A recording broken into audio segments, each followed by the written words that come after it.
Hello மக்களே, ஜூலை 7ஆம் தேதியோட சலங்கையில promo review தான் பார்க்க போறோம். உங்களுக்கு என்னோட ரிவ்யூ பிடிச்சிருந்தா சீரியல் குட்டி இருக்கும் மறக்காம சப்ஸ்கிரைப் பண்ணிக்கோங்க. நம்ம அவள் வருவாள சீரியலும் மெகா சந்தேசம் சீரியலும் போட்டுட்டு இருக்கோம். அதையும் பார்க்கணும்னு நினைக்கிறவங்க அதே வீடியோ ஃபுல்லா பாருங்க. இங்க ஒரே போர்க்களமா நடக்குது. அதாவது பிந்துவும் சிவாவும் நம்ம ககன் கிட்ட நடந்த உண்மையை சொல்ல வந்திருக்கிறாங்க. ஆனா நம்ம பூரணியும் அவங்க நம்ம யாரையும் நம்ப தயாரா இல்ல. பூமி தனக்கு பெரிய துரோகம் பண்ணிட்டாங்க. பூமி தான் தன்னோட வாழ்க்கையை இந்த அளவுக்கு மோசமாக்குனது, தனக்கு நம்பிக்கை துரோகம் பண்ணிட்டாங்க அப்படின்னு சொல்லிட்டு பூரணியும் பூமியை வெறுத்து ஒதுக்குறாங்க. அதுவும் இல்லாம பூர்ணி எதிர்த்து பேசுறாங்க அவங்க ரெண்டு பேத்தையும். என்ன சிவா, ஆல்ரெடி நான் இப்ப நடப்பினமா தான் வாழ்ந்துட்டு இருக்கேன். இன்னமும் நான் இப்ப என் அண்ணனுக்காக மட்டும் தான் உயிர் வாழ்ந்துட்டு இருக்கேன். என் அண்ணனும் அவங்க பண்ண துரோகத்தை இன்னும் இந்த வீட்டுல இருக்க யாரும் மறக்கல. என் அண்ணன் எனக்காக உயிர் வாழ்ந்துட்டு இருக்காங்க. நான் என் அண்ணனுக்காக உயிர் வாழ்ந்துட்டு இருக்கேன். தயவு செஞ்சு இங்க இனிமேல் யாரும் எங்க குடும்பத்துல தலையிடாதீங்க, எங்கள்கிட்ட எதுவும் பேசாதீங்க. அந்த பூமிக்கு இப்ப அந்த பூமி தானே உங்களுக்கு திரும்பியும் ஸ்கிரிப்ட் எழுதி கொடுத்துருக்கா. அதனாலதான் நீங்க அந்த பூமியை எப்படியாவது இந்த குடும்பத்தோட சேர்க்கணுங்கிறதுக்காக தானே நீங்க பேசிட்டு இருக்கிறீங்க அப்படின்னு சொல்லி, அதாவது கேபி அவங்க அப்பா கிட்ட சண்டை போட்டுட்டு இருக்காங்க நம்ம பூர்ணி. இப்ப கூட நீங்க உங்க குடும்பத்துக்காக யோசிக்க மாட்டீங்கல்ல. உங்களுக்கு உங்க பெத்த பொண்ணை விட அந்த பூமி தான் உங்களுக்கு பெருசா போயிட்டால. இப்பவும் அந்த பூமி பண்ணதெல்லாம் தப்பா தெரிஞ்சிருச்சுன்னு சொல்லிட்டு இப்ப என்ன புதுசா ஒரு ஸ்கிரிப்ட் ரெடி பண்ணி எங்க கிட்ட எல்லாம் இந்த மாதிரி நடந்தது அப்படின்னு சொன்னா நீங்க என்ன சொன்னாலும் நம்புறதுக்கு நாங்க என்ன லூசா? அதான் நாங்க கண்ணெதிரையே எல்லா ஆதாரமே பாத்துட்டோமே. தயவு செஞ்சு நான் உங்க மேல அப்பான்னு கொஞ்சம் மரியாதை வச்சிருக்கேன், அதை காப்பாத்திக்கோங்க. இதுக்கு மேல எங்க குடும்பத்துல தலையிடாதீங்க அப்படின்னு சொல்லிட்டு இருக்காங்க. நான் ஆல்ரெடி செத்து போயிட்டேன். இப்ப நான் என் அண்ணனுக்காக மட்டும் தான் உயிர் வாழ்ந்துட்டு இருக்கேன் அப்படின்னு சொல்றாங்க. உடனே ககன், நீ எதுக்கு பூர்ணி கவலைப்படணும்? நீ என்ன தப்பு பண்ண? யாரோ பண்ண தப்புக்கு நீ எதுக்கு கவலைப்படணும்? நீ எதுக்கு அழுகணும்? என் தங்கச்சி ஒன்னும் அழுக தேவையில்ல அப்படின்னு சொல்லிட்டு, என் தங்கச்சிக்கு நான் இதை விட பெரிய நல்ல மாப்பிள்ளையா, நல்ல வசதி உள்ள மாப்பிள்ளையா, நல்ல படிச்சிருக்க மாப்பிள்ளையா, பெரிய இடத்துல நான் கல்யாணம் பண்ணி கொடுப்பேன். அந்த கல்யாணத்தை யாராலையும் நிறுத்த முடியாது. ஏன்னு கேளுங்களேன். ஏன்னா இப்பதான் பூமி இல்லையே துரோகம் பண்றதுக்கு. அவதான் என் வாழ்க்கையை விட்டே போயிட்டால. இனிமேல் யார் அந்த கல்யாணத்தை நிறுத்த வருவா? என் தங்கச்சிக்கு நான் பிரம்மாண்டமா கல்யாணம் பண்ணுவேன் அப்படின்னு சொல்றாங்க. உடனே பிந்துவை பார்த்து, இங்க பாரு பிந்து, நீயும் என்னோட தங்கச்சி தான். எனக்கு உன் மேல எந்த கோவமும் இல்ல, வருத்தமும் இல்ல. எனக்கு அந்த பூமி மேல மட்டும்தான் கோவம், வருத்தம் எல்லாமே. அவ இவ்வளவு பெரிய நம்பிக்கை துரோகத்தை பண்ணுவான்னு நான் நினைக்கல. அதனால இங்க பாருங்க, உங்களுக்கு இப்பதான் உங்க ரெண்டு பேத்துக்கும் கல்யாணம் இருக்கு. நீங்க ரெண்டு பேரும் சந்தோஷமா இருக்கணும், நீங்க ரெண்டு பேரும் நல்லா இருக்கணும். அதனால நீங்க ரெண்டு பேரும் சந்தோஷமா இருங்க, நீங்க போயிட்டு வாங்க அப்படின்னு சொல்றாங்க. உடனே சரியும் பேச ட்ரை பண்றாரு, ஆனா முடியல. இங்க கேபி திரும்பியும், டே ககன், பூமி உன் வாழ்க்கையை விட்டு போயிட்டானா உன் சந்தோஷம் எல்லாமே போனது. பூமியை இழந்தனா அவளுக்கு லாஸ் கிடையாது, உனக்குதான் பெரிய லாஸ். பூமி உன் வாழ்க்கையை விட்டு போனானா அப்படின்னு சொல்லிட்டு இருக்காங்க. பூமி அந்த சீதா மாதிரிடா. அவ எப்படி உனக்கு நம்பிக்கை துரோகம் பண்ணுவான்னு நீ நினைச்சிட்டு இருக்க? அவ சீதா, நீங்க ரெண்டு பேரும் சீதாராமன் மாதிரி. அவ எப்படி உனக்கு இவ்வளவு பெரிய துரோகத்தை பண்ணுவான்னு நீ நம்பிட்டு இருக்க? அப்படி பார்த்தா ஏமாவும் சீதா தான். நீங்க துரோகம் பண்ணிட்டு போகல அப்படின்னு சொல்லி கேபியை குத்தி கட்டி பேசுறாரு நம்ம ககன். ஏமாவும் சீதா மாதிரி தானே இருந்தாங்க. அவங்க உங்களுக்கு என்ன இதுல குறை வச்சாங்க? என்ன இதுல அவங்க உங்க கிட்ட உங்களை நல்லா தானே பாத்துக்கிட்டாங்க. ஆனா நீங்க தப்பு பண்ணல. நீங்க துரோகம் பண்ணிட்டு இன்னொரு கல்யாணம் பண்ணிக்கல. இப்ப நீங்களே உங்க மருமகளுக்கு, செல்ல மருமகளுக்கு வக்காலத்தை வாங்கிட்டு இருக்கிறீங்களா? ஒன்னும் தேவையில்ல. அந்த பூமி நம்பிக்கை துரோகி எல்லாமே எங்க குடும்பத்துக்கு யாரும் தேவையில்லை. எங்களுக்கு நாங்க மட்டும் இருக்கோம். என் அம்மா என் தங்கச்சியை பாத்துக்க நான் இருக்கேன், என்னைய பாத்துக்க என் அம்மா தங்கச்சி இருக்காங்க. நீ இனிமேல் யாரும் எங்க குடும்ப விஷயத்துல தலையிட வேண்டாம், தயவு செஞ்சு இங்க வீட்டு விட்டு போயிருங்க அப்படின்னு சொல்றாங்க. பூர்ணி அதுக்கடுத்து, இங்க பாருங்க, நான் அவங்களை தயவு செஞ்சு இப்ப எல்லாரும் வீட்டு விட்டு போக சொல்லுங்க, இல்ல நான் கோவத்துல நான் என்ன பண்ணுவேன்னு எனக்கே தெரியாது அப்படின்னு சொல்லி இவங்க வர பூர்ணி வர ஏங்க அழுதுட்டு இருக்காங்க. உடனே சாரதா பூரி, நீ என்ன பண்ணிட்டு இருக்க? எதுக்கு நீ இப்போ தேவையில்லாம அப்படி மரியாதை இல்லாம பேசிட்டு இருக்க? ஆமாமா, உங்களுக்கு பெத்த பொண்ணை விட உங்க செல்ல மருமக தான் உங்களுக்கு முக்கியமா போயிட்டால. உங்க பெத்த பொண்ணு வாழ்க்கை இப்படி நாசமாயிட்டு இருக்கு, அதை பத்தி உங்களுக்கு கவலை இல்லை. இப்பவும் நீங்க உங்க மருமகளை இந்த வீட்டுக்கு கூட்டிட்டு வரணும்னு தான் நீங்க நினைச்சிட்டு இருக்கீங்க அப்படின்னு சொல்லிட்டு இருக்காங்க. உன்னை ககன், அம்மா உங்களுக்கு நான் பல தடவை சொல்லிட்டேன், நமக்கும் இனிமேல் அந்த பூமிக்கும் எந்த சம்மந்தமும் இல்லை, எந்த உறவும் இல்லை. அவன் என்னோட பொண்டாட்டியும் இல்லை, இந்த வீட்டு மருமகளும் இல்லைன்னு சொல்லிட்டு, இதுக்கு அடுத்து அந்த பூமியை பத்தி யாரும் பேசாதீங்க, தயவு செஞ்சு இப்ப எல்லாரும் எங்க வீட்டை விட்டு போங்க அப்படின்னு சொல்லிடுறாரு. உன்னை சரியும் கேபியை கன்வின்ஸ் பண்ணி கூட்டிட்டு போறாரு. பிந்து சிவாவும் எதுவுமே பேசாம ஒண்ணுமே சொல்லாம உண்மையை சொல்லியும் ககனும் நம்பல, அந்த குடும்பத்துல இருக்க யாரும் நம்பல. நம்ம சாரதா மட்டும்தான் இப்ப நடந்தது, இதுதான் நடந்தது அப்படின்னு சொல்லி நம்புறாங்க. இது அபூர்வா பண்ண சூழ்ச்சி தான் அப்படின்னு சொல்லிட்டு சாரதா மட்டும் தான் நம்புறாங்க. ஆனா இது எப்படி நிரூபிக்க முடியும்? நிரூபிக்கிறதுக்கு எந்த ஆதாரமும் இவங்க கிட்ட இல்லாத காரணத்தினால இப்ப இதுதான் உண்மைன்னு ககன் குடும்பம் நம்பிட்டாங்க, பூர்ணி நம்பிட்டாங்க. இப்போ அப்படியே பார்த்தா நம்ம பூமி அவங்க நம்ம சோபா சந்திரா போட்டோ முன்னாடி நின்று ஏங்கி அழுதுட்டு இருக்கிறாங்க. அம்மா, எதுக்குமா என் உயிரை காப்பாத்தின? நீ செத்து போனப்பவே என் உயிரை நீ எடுத்துக்கலாமேவா? நீ இவ்வளவு கஷ்டப்பட்டு காப்பாத்தி நான் இவ்வளவு கஷ்டப்பட்டு வாழ்றதுக்கு தான் நீ என் உயிரை காப்பாத்தினியா? நீ சின்ன வயசுல நீ என்னை விட்டுட்டு போன, இப்போ வந்து உன்னோட அன்பு அப்பாவோட பாசம் எல்லாம் கிடைக்கிறோம் அப்படின்னு நினைச்சிட்டு இருந்து இந்த ஊரு தேடி வந்தேன். இப்ப அப்பாவுக்கும் என்ன பிடிக்கல, என்னோட புருஷன் வீட்லயும் எனக்கு என்ன பிடிக்கல. இப்ப நான் யாருக்காக இங்க உயிர் வாழணும், எதுக்காக உயிர் வாழணும், எனக்கு உயிர் வாழவே எனக்கு பிடிக்கவே இல்லை அப்படின்னு சொல்லி அவங்க சோபா சந்திரா போட்டோ முன்னாடி ஏங்கி அழுதுட்டு இருக்கிறாங்க. நான் உயிருக்கும் மேல காதலிச்சேன், என்னோட ககன் மாமாவும் இப்ப என்ன வெறுத்து ஒதுக்கிட்டாங்க. இது எல்லாமே அபூர்வா சூழ்ச்சின்னு அவங்களுக்கு தெரியுமா தெரியாதா? ஏமா எனக்கு மட்டும் என் வாழ்க்கை மட்டும் ஏமா இப்படி எல்லாம் ஆகுது? நான் சந்தோஷமாவே இருக்க கூடாதாமா? நான் இந்த உலகத்துல பிறந்ததுல இருந்து நான் கஷ்டத்தை மட்டும்தான் அனுபவிச்சுட்டே இருக்கணுமா? என் வாழ்க்கையில சந்தோஷம் ஒண்ணு இல்லையவே இல்லையாமா? நீ ஏமா என்னை விட்டுட்டு போனேன்? எதுக்குமா என் உயிரை காப்பாத்தினேன்? இப்ப நானும் இந்த வீட்டுக்கு இப்ப அப்பா கூப்பிட்டாங்கன்னு நான் இந்த வீட்டுக்கு வந்திருக்கேன்னு நினைச்சிட்டு இருக்காங்க. ஆனா நான் அதுக்காக வரல.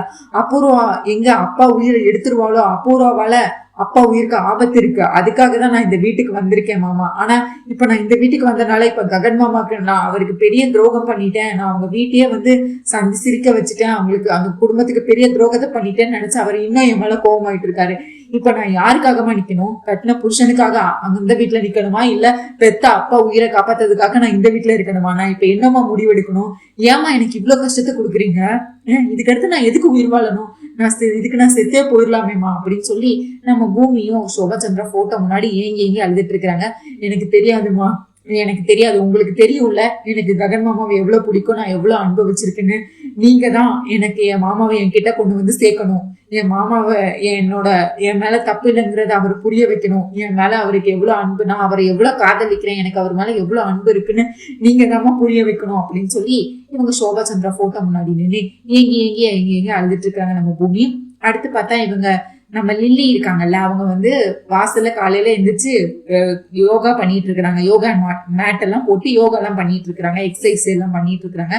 இப்போ போது சரி இதை நம்ம எப்படியாவது வீடியோ எடுக்கணுமே, இதுக்கு என்ன பண்ணலாம் அப்படின்னு சொல்லி யோசிச்சுட்டே இருக்கிறாங்க. திரும்ப கீழே கம்பல்ஸ் எல்லாம் இருக்கு, அது மேல வச்சு வீடியோ எடுக்க ட்ரை பண்றாங்க. பார்த்தா வீடியோ எடுக்க முடியல அவங்களால. போன் வந்து கீழே விழுகுது. இப்ப என்ன பண்றது, இங்க ட்ரைபாடும் இல்லையே, எப்படி நான் வீடியோ எடுக்கிறது, என்ன பண்றதுன்னு யோசிச்சிட்டே இருக்கிறாங்க. அந்த நேரத்துல சரி வந்து வெளியே வராரு. வெளியே வந்தோடனே சரி எனக்கு ஒரு ஹெல்ப் பண்ண முடியுமா அப்படின்னு கேட்காங்க. நீ வந்து வீடியோ எடுத்து தெரியா? என்னது வீடியோ எடுக்கணும்? என்னையதான் உன்னை எதுக்கு நான் வீடியோ எடுக்கணும் அப்படிங்க? நான் இப்ப எக்ஸசைஸ் பண்ண போறேன், அதை மட்டும் நீ எனக்கு வீடியோ எடுத்து தெரியா? அதே வீடியோ எடுத்து அதை வச்சு நீ என்ன பண்ண போற?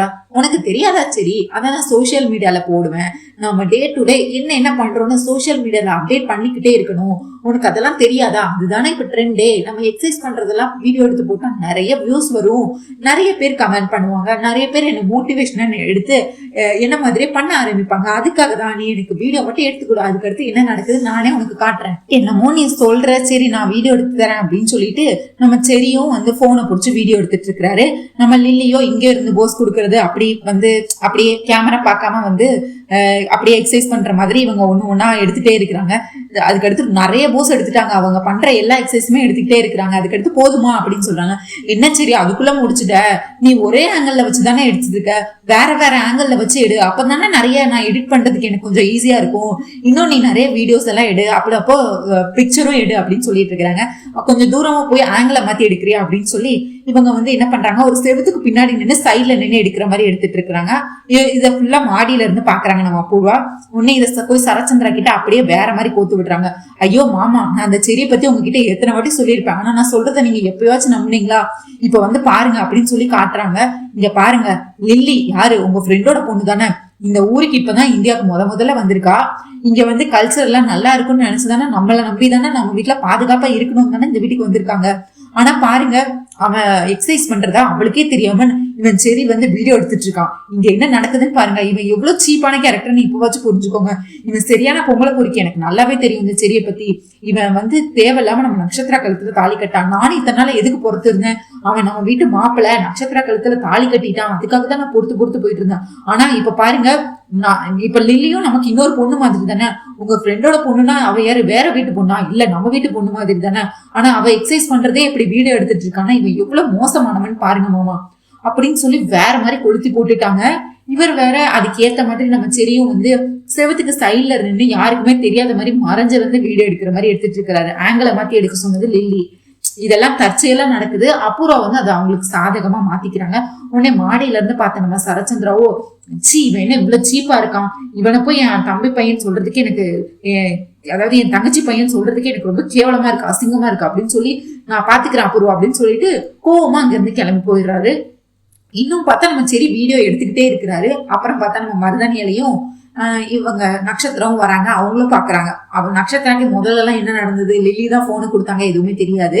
உடனே இவங்க நட்சத்திரம் மேல இருந்து பாக்குறாங்க. அப்ப அவங்களுக்குமே தப்பாதான் தெரியுது. அதாவது சரி வந்து இப்படி கேவலமா பொம்பளைக்கு முன்னாடி வலிஞ்சிட்டு வீடியோ எடுத்துட்டு இருக்கா அப்படின்னு சொல்லிட்டு. ஆனா அவங்களதான் வந்து சரியதான் அவங்க புருஷனாவே கன்சிடர் பண்ணலையே, அதனால அவங்க பெருசா தெரியல. அதுக்கடுத்து போன் இந்த லில்லி போதுமா வீடியோ அப்படின்னாங்க. உடனே அவங்க போட்டோஸ் எல்லாம் பார்த்துட்டு சூப்பர் செரி, வேற லெவல், எல்லா பிக்சருமே ரொம்ப அருமையா இருக்கு, வீடியோஸ் எல்லாமே அருமையா இருக்கு, உனக்கு நல்ல டேலண்ட் இருக்கு, நீ நல்லபடியா எடுத்து கொடுத்துருக்க, தேங்க்யூ அப்படின்னு சொல்றாங்க. இட்ஸ் ஓகே அப்படின்னு சொல்லிட்டு இவர் கிளம்பி போயிடுறாரு. உடனே அபூர்வா சிரிச்சிட்டு இருக்கிறாங்க. எதுக்கு நம்ம சிரிக்கிறீங்க அப்படின்னு சொல்றாங்க.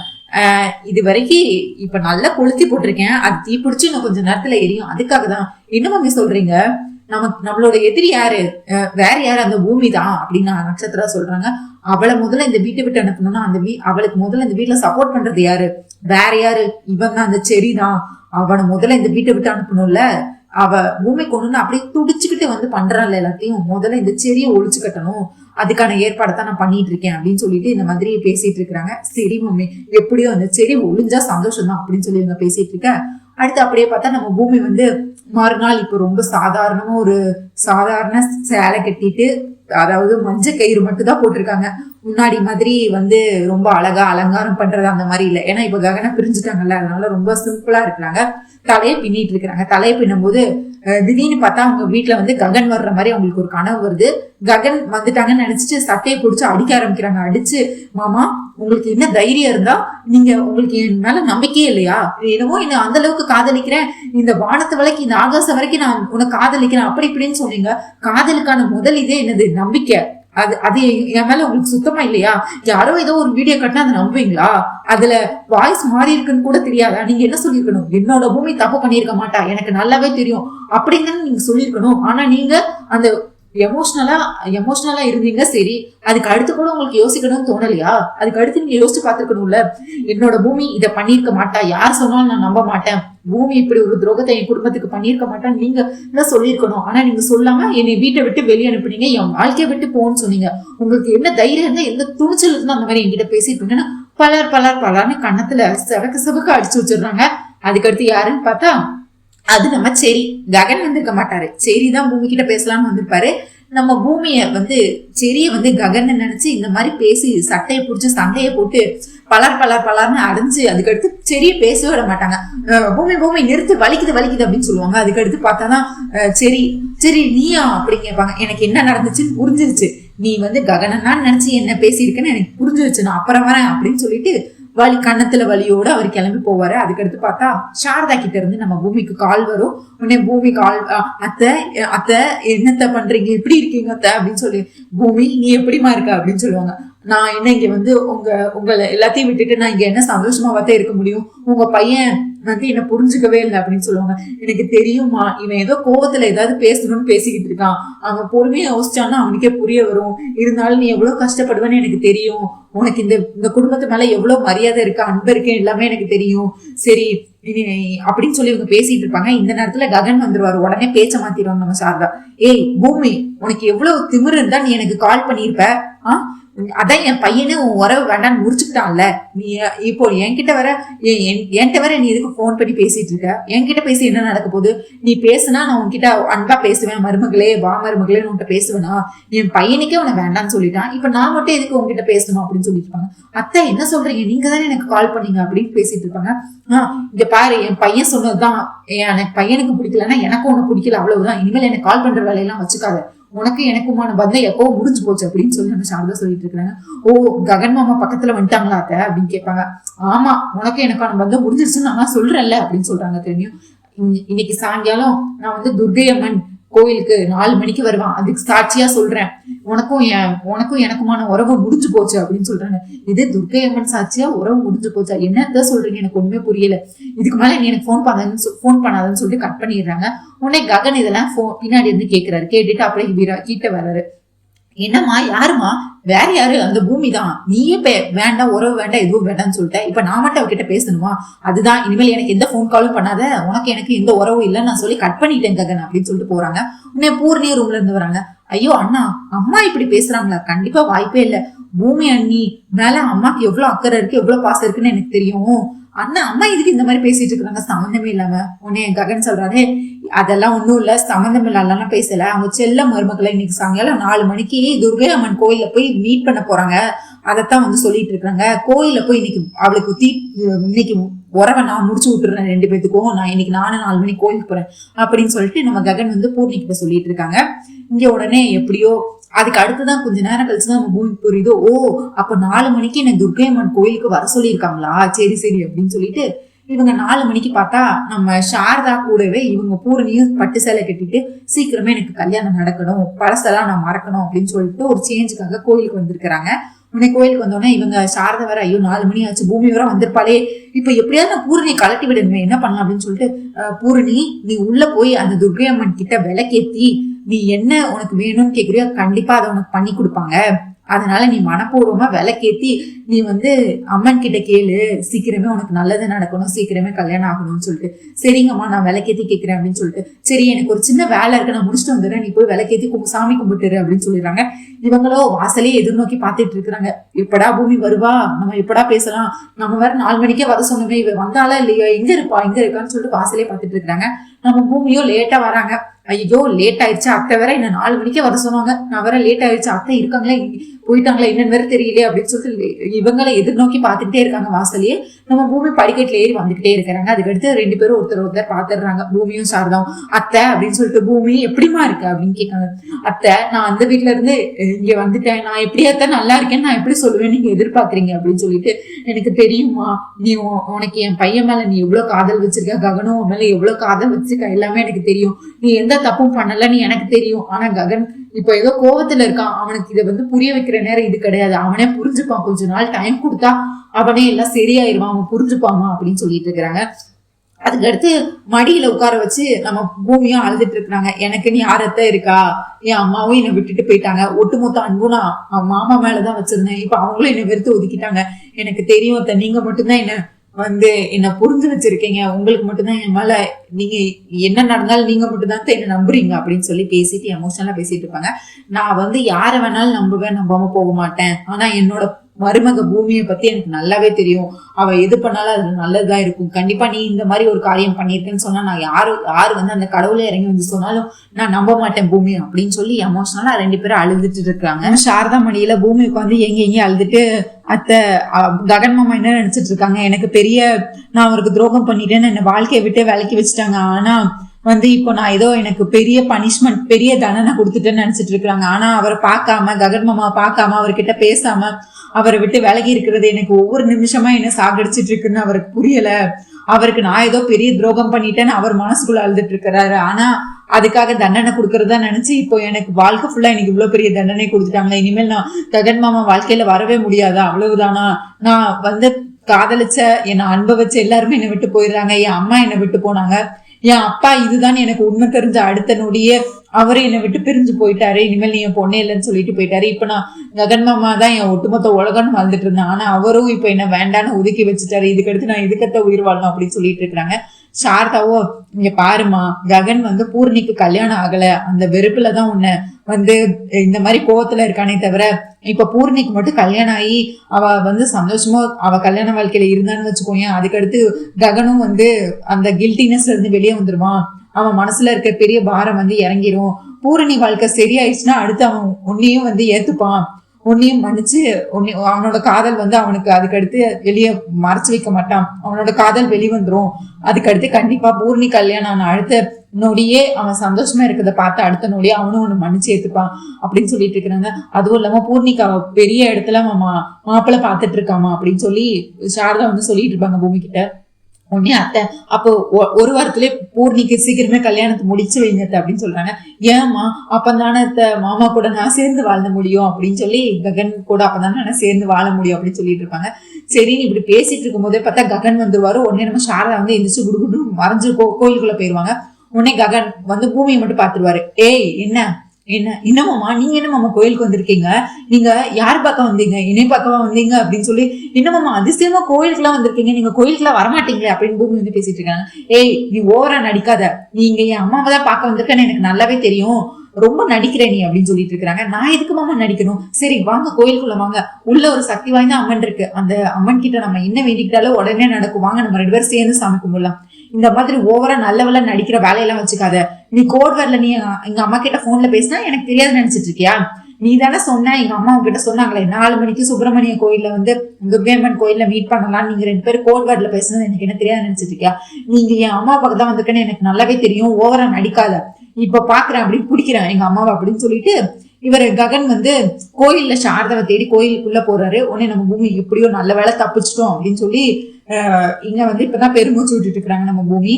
இப்ப பார்த்தா அடுத்து இப்போ வந்து பூர்ணிக்கு வந்து ஒரு பேர் செட் ஆகணும்ல, ஹீரோ வரணும்ல, பூர்ணிக்கும் ஒரு கல்யாணம் பண்றதுக்கு ஒரு மாப்பிள்ளை வரும்ல, அவங்கதான் இப்ப அவரோட என்ட்ரி. அவரும் பார்த்தா பூர்ணி இப்ப இதே கோயில்ல விளக்கேத்தி எனக்கு சீக்கிரமே எனக்கு கல்யாணம் நடக்கணும் வரணும் கூட அப்படின்னு வேண்டிட்டு இருக்கிற இந்த நேரத்துல ஒரு கார் வந்து இறங்குது கோயில் வாசல்ல. யாருன்னு பார்த்தா பூர்ணியை கட்டிக்க போற மாப்பிள்ள, அவர் பேரு துரு, அவர்தான் வந்து இறங்குறாரு. அவரும் பார்த்தா நம்ம ககன மாதிரியே தான், எப்படி வந்து சொந்த தங்கச்சி மேல அவ்வளவு அனுபவிச்சிருக்காருன்னா தங்கச்சி தான் ஃபர்ஸ்ட், அடுத்து எல்லாமே நெக்ஸ்ட்ங்கிற மாதிரி தங்கச்சி மேல அவ்வளவு உயிரா இருப்பாரு. தங்கச்சிக்கு முதல்ல கல்யாணம் நடக்கணும் அப்படிங்கிறதுக்காக தான் துலாபாரம் கொடுக்கலாம் அப்படின்னு சொல்லிட்டு கோயிலுக்கு வந்திருப்பாங்க. அப்படி கையை பிடிச்சி அவங்க பார்த்தா இவங்க செகண்ட் ஹீரோயின், இவங்க தாரா, அவங்களோட தங்கச்சி பேரு தாரா, அவங்களுக்கு கையை பிடிச்சி இறங்கி அண்ணா உனக்கு எம்எல்ஏ எவ்வளவு பாசம் அண்ணா, ஆமா சின்ன வயசுல அம்மா உன்னை நம்மளை விட்டுட்டு இறந்துட்டாங்க, ஆனா அப்போயில இருந்து உன்னை நல்லபடியா வளர்த்து இந்த அளவுக்கு படிக்க வச்சு உனக்கு எல்லாம் பண்ணியாச்சு, இன்னும் ஒரு கல்யாணம் பண்ணி உனக்கு மட்டும் கல்யாணம் மட்டும் பண்ணி வச்சுட்டேன்னா என்னோட பெரிய கடமை என்னை விட்டு போயிரும், அதுக்கடுத்து நீ நிம்மதியா இருக்கிறத பார்த்தாலே எனக்கு போதும், உனக்கு கல்யாணம் பண்ணிட்டு தான் அடுத்து நான் கல்யாணம் பண்ணுவேன், என் தங்கச்சியோட சந்தோஷம் தான் முக்கியம், உனக்கும் நம்மளும் நிறைய மாப்பிள்ளைய பாக்குறோம், உனக்கும் இந்த மாப்பிள்ளைய உனக்கு பிடிக்கவே மாட்டேங்குது, இப்ப அதனாலதான் கோயில்ல உனக்கு துலாபாரம் கொடுத்ததுக்கு அப்புறம் உனக்கு நல்ல மாப்பிள்ளை அமையும்னு எனக்கு தோணுது அப்படின்னு சொல்லிட்டு துலாபாரம் கொடுக்கலாம் தான் நம்ம இந்த கோயிலுக்கு வந்திருக்கோம் சொல்லிட்டு பேசிக்கிட்டே படிக்கட்டுல அப்படி கையை பிடிச்சி கூட்டிட்டு போயிட்டு இருக்கிறாரு துரு வந்து அவங்களோட தங்கச்சி தாராவை. இப்ப தாராவும் வந்துட்டு மனசுக்குள்ள நினைக்கிறாங்க, என் அண்ணனுக்கு என் மேல எவ்வளவு பாசம், எனக்கு தான் எல்லாமே முதல்ல கிடைக்கணும்னு நினைக்கிறான், எனக்கு தான் முதல்ல கல்யாணம் ஆகணும்னு நினைக்கிறான், எனக்கு கிடைச்சதுக்கு அப்புறம் தான் எல்லாமே அவனுக்கு கிடைக்கணும்னு நினைக்கிறான், என் அண்ணன் ரொம்ப கொடுத்து வச்சவன், என் அண்ணனை கட்டிக்க போறவங்க ரொம்பவே கொடுத்து வச்சவங்க, இந்த மாதிரி ஒரு அண்ணன் கிடைச்சதுக்கு நான் தான் கொடுத்து வச்சிருக்கணும், நன்றி கடவுளே அப்படின்னு சொல்லி இவங்களும் வந்து கடவுளுக்கு நன்றி எல்லாம் சொல்லிட்டு இருக்கிறாங்க.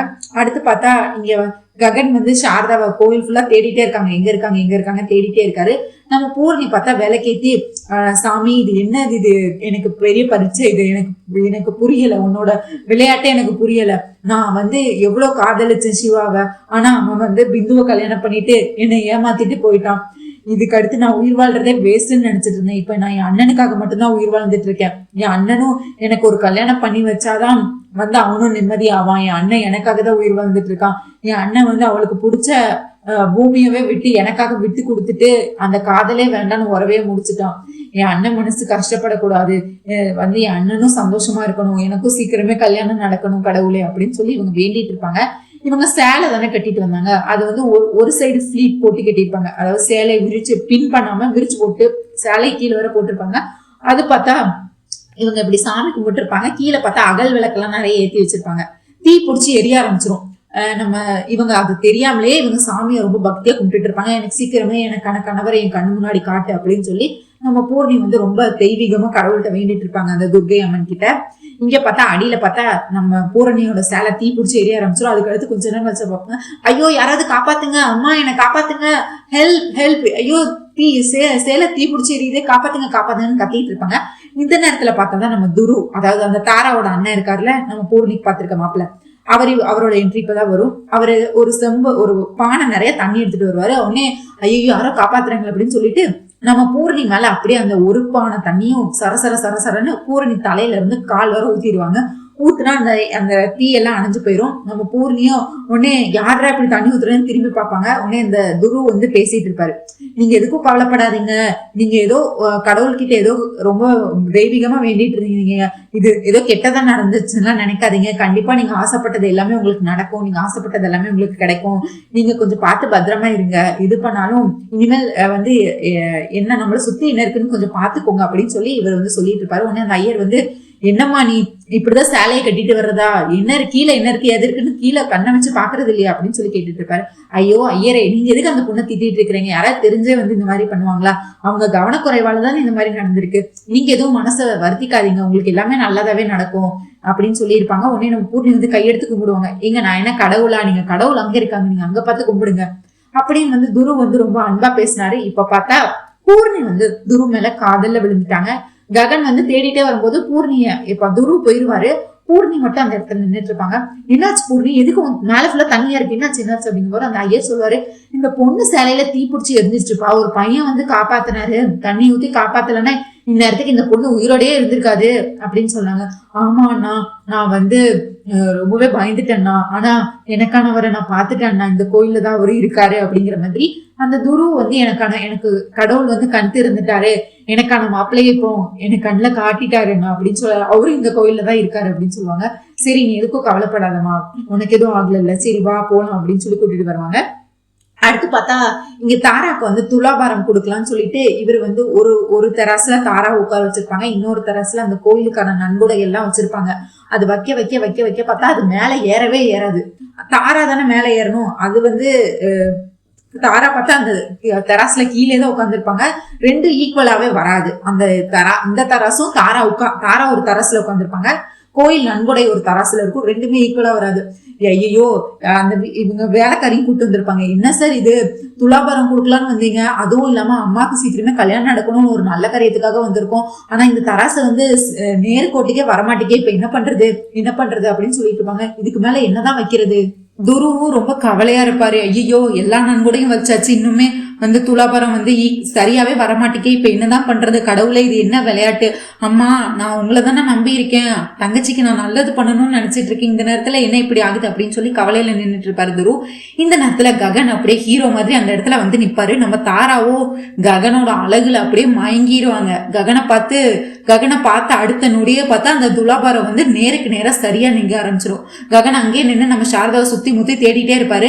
அப்புறம் வந்து அவர் கூலிங் கிளாஸ் வேற போட்டுப்பாரு, அதை கலட்டிட்டு அங்க இங்கன்னு அவர் அப்படி ஸ்டைலா பண்றதெல்லாம் பார்த்து நம்ம தாரா வந்து ககனோட காதல்ல விழுந்துடுறாங்க. நம்ம தாரா விழுந்தோன்னா அந்த இங்க பார்த்தா துலாபாரம் சரியா வந்துடும். இவங்க வந்து ஒரு மாப்பிள்ளைய தேடிட்டு இருக்கிறாங்க, அதே நேரத்துல ககன் வந்தோடனே இவங்க ககன் மேல தாரா வந்து காதல்ல விழுந்துடுறாங்க. இதை பார்த்தோம்னா துலாபாரம் வந்து சரியாயிரும், எப்படியும் ஒரு வழியா சரியாயிட்டு என் தங்கச்சிக்கு சீக்கிரமே கல்யாணம் நடக்க போகுது அப்படின்னு நம்ம துரு வந்து சந்தோஷமாயிருவாரு. உடனே நம்ம ககனும் வந்து அம்மாவை தேடுறதுக்காக ஒருவேளை அங்க இருப்பாங்களோன்னு சொல்லிட்டு அங்க தேடிட்டு போயிட்டு இருப்பாரு.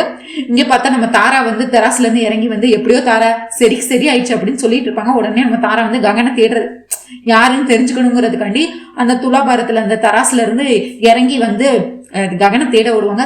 தாரா நீ எங்க போற, இன்னும் பூஜை எல்லாம் இருக்கு அப்படின்னு சொல்லிட்டு இருக்காங்க. எப்படியோ துலாபாரம் இன்னைக்கு நல்லபடியா கொடுத்தாச்சு, சரியா வந்துருச்சு அப்படின்னு சொல்லிட்டு இருப்பாங்க. ஐயோ அண்ணா, நம்ம இந்த கோயிலுக்கு எதுக்காக வந்தோம், எனக்கு கல்யாணம் ஆகணும் தானே வந்தோம், நான் எனக்கானவரை பார்த்துட்டேன் அண்ணா அப்படின்னு சொல்லுவாங்க. ககனை பார்த்து காதல் வலையில விழுந்து எனக்கு அவர் தான் மாப்பிள்ளை அப்படி வரணும் அப்படின்னு சொல்லி கேட்டுட்டு இருப்பாங்க.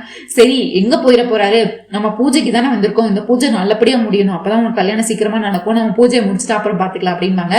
இங்க ககனும் வந்து சாரதாவை வலை வீசி தேடிட்டு இருப்பாங்க. இவங்க நம்ம தாராவும் துருவும் வந்து அந்த பூஜையில உட்காந்து ஹோமகுண்டம்லாம் வளர்த்துட்டு இருப்பாங்க. அங்க சுத்தி இருக்கிற மக்கள் எல்லாமே தான் தங்கச்சி மேல எவ்வளவு அன்பு இருந்தா தான் தங்கச்சிக்கு சீக்கிரம் கல்யாணம் நடக்கணும், நல்லபடியா நடக்கணும்னு எவ்வளவு வேண்டுதெல்லாம் பண்ணி இவ்வளவு துலாபாரம் எல்லாம் கொடுத்து இதெல்லாம் பண்ணியிருக்காங்கன்னா இந்த காலத்துல இப்படி ஒரு அண்ணன் தங்கச்சி எல்லாம் பாக்குறதே இப்ப அபூர்வமா இருக்கு அப்படின்னு சொல்லி பேசிட்டு இருப்பாங்க. ககன் இதெல்லாத்தையும் கேட்டுருவாரு.